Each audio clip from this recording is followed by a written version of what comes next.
Wolof Fall TV.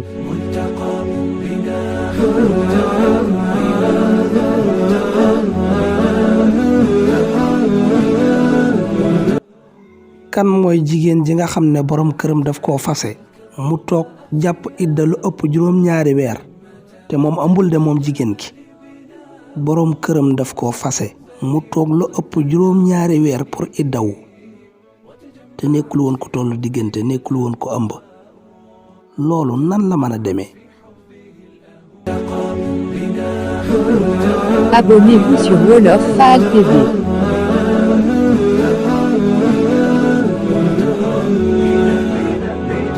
لاحت على تلك الربا أفياء لما تبدى بالجمال بناء سعي بديع قد أنار بحسنه وتجمعت في حبه الأهواء